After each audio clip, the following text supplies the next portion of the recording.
Yun, magandang araw po sa inyo lahat. Welcome po sa Makapili TV. Rekta na po tayo. Hindi po pinayagan ang hiling ni Pangulong Duterte na interim release.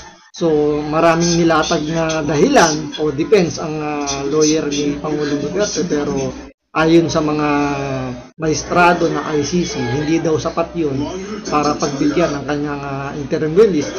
Bagkus mas pinaburan pa ng ICC yung mga mabababaw na dahilan ng mga nag-aakusa kay Pangulong Duterte. So ito, panoorin po natin siyempre bago ang lahat. Kung hindi ka pa nakasubscribe sa Makapili TV, baka naman pwedeng pakipindot po muna yung subscribe button at the same time palike na rin po ng video. Wala naman pong bayad yan, kaya pindot na. So ito, panoorin po natin. Oo. Nananatiling nakakulong pa rin si dating Pangulong Duterte sa detention facility sa The Hague, Netherlands. Ibinasura na kasi ng ICC ang apela ni Duterte na interim release o pansamantalang kalayaan. At live mula sa The Hague sa Netherlands, nasa frontline ng balitang yan ng ating News 5 anchor Ruth Cabal. Ruth, ano ba naging batayan ng ICC sa kanilang desisyon? Julius, kanina yung nag-e-echo naman doon sa live streaming, yung naging desisyon nga ng appeals chamber na mananatili sa detention itong si dating Pangulong Rodrigo Duterte. Bigyan ko lang muna kayo ng ng kwento kung paano tumakbo yung hearing kanina, para lang kasi walang camera doon sa loob, pero nakita niyo naman sa streaming. So nandun kami nakapasok ako doon sa public gallery. Parang nakita ko siguro mga more than 100, parang ang tansya namin ay 140-seater yon. At hindi naman napuno yung gallery, pero nakita natin isa sa mga nandun ang kamag-anak, si Congressman Omar Duterte, yan ang apo ni dating Pangulong Duterte. Tapos tinitignan lang naman din natin kasi nga, just to give you an idea, nasa isang glass, at nandun nasa second. Hindi raw napuno yung venue. Bakit kaya? Kasi nga wala namang tawag dito, itong ICC, wala naman silang ibang nililitis. Maliban lang kay Pangulong Duterte, yung ibang bansa naman, di naman, alam nyo yun, di naman sila interesado o wala naman silang pake sa ginagawa na ICC. Kaya walang masyadong pumunta. So, talagang andyan lang yung ICC ngayon, nag-i-exist na sila dahil si Pangulong Duterte. Kasi kung wala si Pangulong Duterte dyan, na-disband na ng ICC.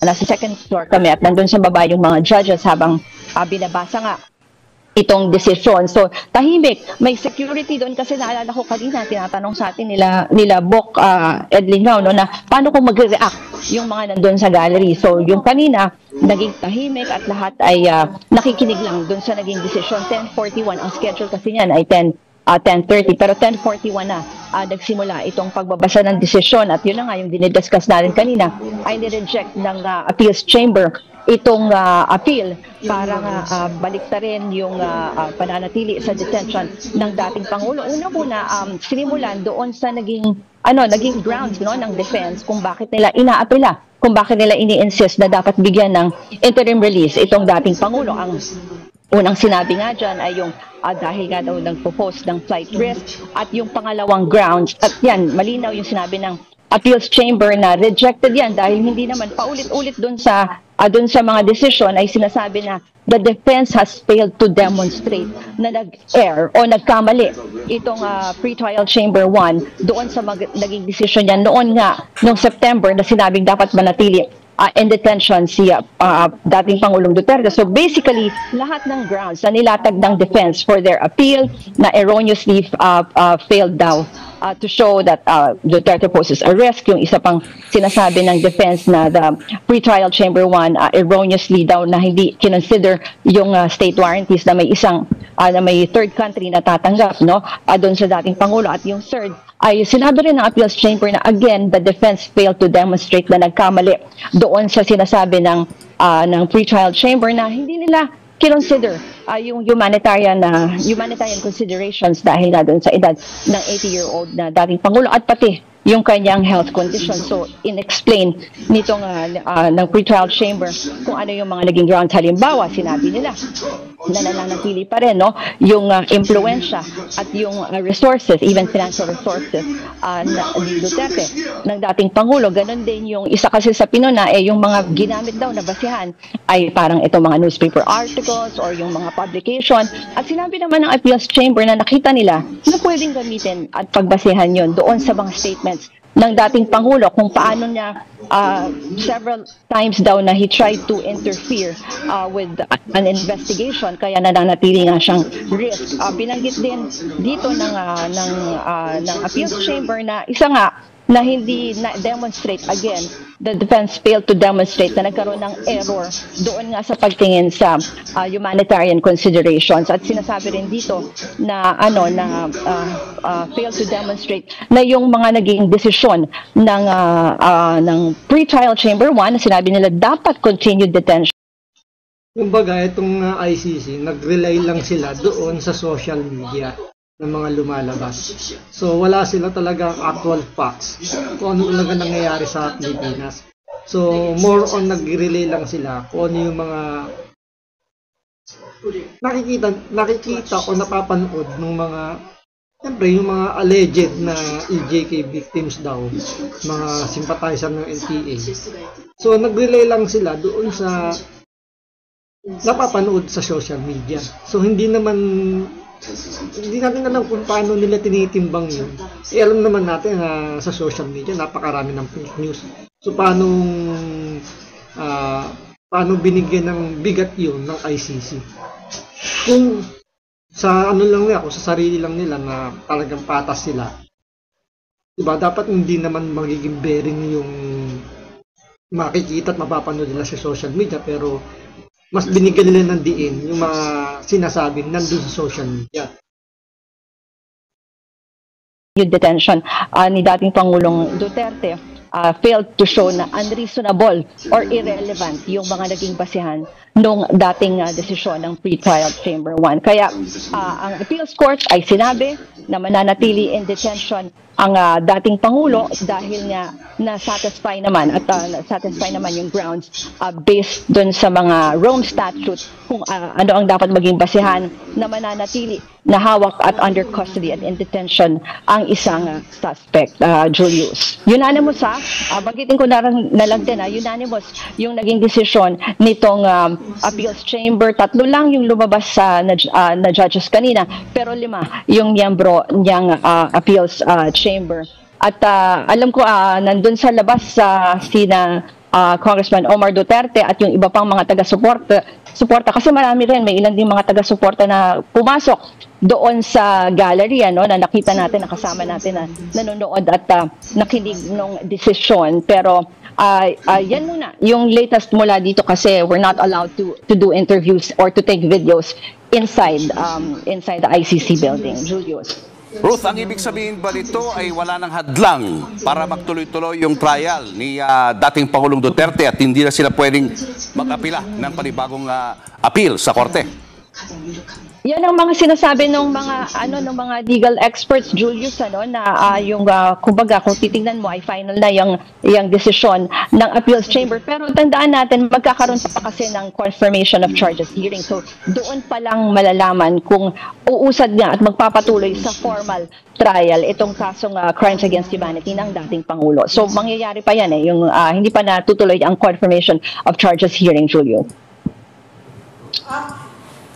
Ruth, nagkaroon, kanina nasabi mo na kasama mo habang kayo'y nakikinig ng desisyon yung apo ni dating Pangulong Duterte. Nagkaroon ba kayo ng pagkakataon na makapag-usap? Hindi kasi medyo strict sila doon, so parang pagpasok mo doon sa public gallery, may space kasi yung media. So nasa front row kami nung media side, nandun sila sa kabilang side for the supporters and the family and yung mga iba pang may mga nakita tayong consul from representatives from the embassy at marami tayong nakita ng mga ng mga foreign journalists na nandun. So, ngayon, ang pinapayagan lang from outside of the building, meron kasing barricade. Yung usual, kung saan nagtitipon yung mga supporters. So, ang alam natin ay nandun sila ngayon. Sa labas ito ng ICC. Okay, so noong habang binabasa at naririnig na yung desisyon, may narinig ka bang reaction? Ano yung scene doon sa loob kahit na tahimik? Tensyonado ba? Actually, sinisilip-silip ko siya kasi magkaroon kami pareho kaming nasa front row So sinisilip-silip ko siya pero nakita ko na ano lang siya, na seriously listening lang siya doon sa decision kasi English actually yung nung una kasi meron kasi Grabe yung decision ng ICC, no. Ang pinakamatindi dito yung sa pag-reject kasi ang dinadahilan, maraming dinadahilan po ang defense o si Kaufman.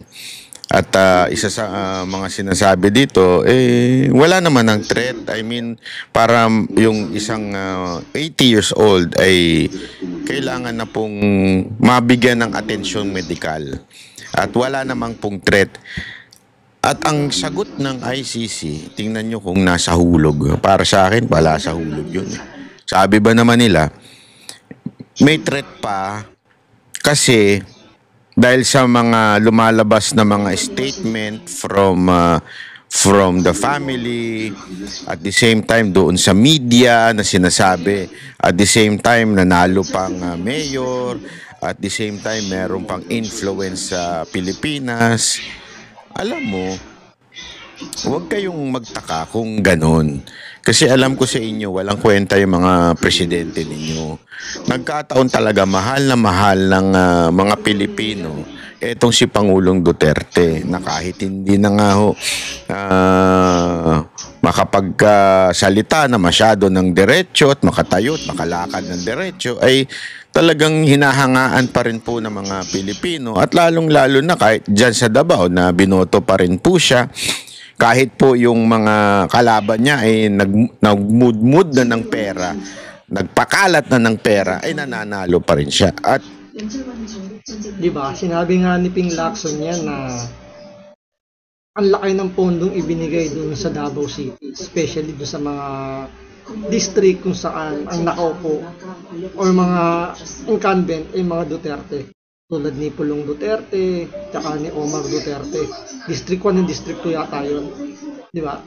Doon makikita mo lang na tama yung sinasabi ni Banat Bay na binuhusan ng pera para matalo yung mga Duterte. Pero dahil nga nanalo pa rin yung mga Duterte, at kahit si Pangulong Duterte nanalo pa din ngayon, parang, alam nyo yun, sinasabi nila na nanalo dahil sa impluensya. Pero hindi nila nakikita na bakit kaya nanalo yung mga Duterte. Parati silang nananalo at sila pa rin yung nananalo sa Davao. Hindi dahil sa impluensya, dahil sa galing at ganda ng kanilang panunungkulan. I-compare mo yung Davao sa lahat ng city dito sa Pilipinas, napakalayo. Napakaganda daw ng Davao. Ito yung napapanood naman natin. Although hindi tayo taga Davao, pero base sa mga napapanood natin, at nakikita naman talaga natin na napakaganda sa Davao. Kaya nga inimbestiga ng ICI, di ba, yung infrastructure sa Davao. Kay Pulong Duterte, sinasabi nila 51 billion daw yung binuhos doon. At naghahanap sila ng mga ghost project. Ni isang ghost project, wala silang nakita. So yung papatunay na kaya sila nananalo, na ulit-ulit sila nananalo dahil hindi sila kurap. Pero yun ang ginagamit ngayon ng mga, alam mo, yung mga magkakakonsyaba dyan sa ICC, pati kay Marcos, na kaya sila nanalo is dahil sa impluensya ni Pangulong Duterte. sa trust rating, talagang kakaiba pa rin po si PRRT. Kasi nga simpleng-simple lang naman Hindi ho naintindihan itong mga taga-ICC yung issue. Ang Pilipinas malala. Ang Pilipinas sabik na sabik magkaroon ng government official, particular presidente, na matino. Alam mo, kung ikaw ay nakatira dito sa Pilipinas, hey you, kasi gusto kong kausapin yung mga judge. Hey you, judgmental. Hey you, judge. Hey you, judge. Listen to me very carefully. If you live in the Philippines, therefore you were born here. No. If you live in the Philippines, bali ang punto lang kasi ni Banat Bay dito. Ang Pilipinas bago maupo si Pangulong Duterte, talamak sa droga. Diba, malapit na tayo sa punto na narco politics na tayo, narco nation na. Ang magpapatakbo sa gobyerno natin ay mga narco na, yung mga drug lord na. So, nakita nila na si Pangulong Duterte, o nakita natin na ito, dahil nga doon sa Davao, inuupakan talagang tinutumba yung mga drug lords, yung mga salot sa lipunan, takot sa kanya, kailangan ng kamay na bakal ng Pilipinas. Kaya na puwersa si Pangulong Duterte tumakbo bilang presidente. Kaya nga yung mga kababayan natin natuwa nung in-implement yung off ng tukhang. Kasi tumahimik yung bansa natin, naging ligtas ang Pilipinas. Unlike kasi sa dito sa ICC, yung alam ko sa European country may mga bansa dyan na alam niyo yun, legal ng droga. At yun ang ayaw siguro ng mga taga-ICC na illegal, binaban yung mga illegal na droga. Kasi sa kanila legal okay lang magdroga Kasi sila mayamang bansa sila, kaya alam mo yun, nasusustain ng mga addict doon yung kanilang issue. Hindi kagaya sa Pilipinas, ang mga addict dito na may merwisyo. Andyan yung kahit kapamilya nila, pinapatay, diba? Ninanakawan. Presidente nga natin na may merwisyo na ngayon, di ba? Tingnan mo, pinanakaw yung mga pera. Imbis na maging gwardiya siya yung pinaka-safeguard ng pondo natin, ng kaban ng bayan, siya pa yung naging pasimuno para nakawin yung pera natin. Ganyan perwisyo ang ginagawa ng mga adik, na may merwisyo kahit sino, kapamilya, kamag-anak, kaibigan, community, na may merwisyo yan. Doon sa ibang bansa, sa mga European country na may mga legal na droga, na nila yan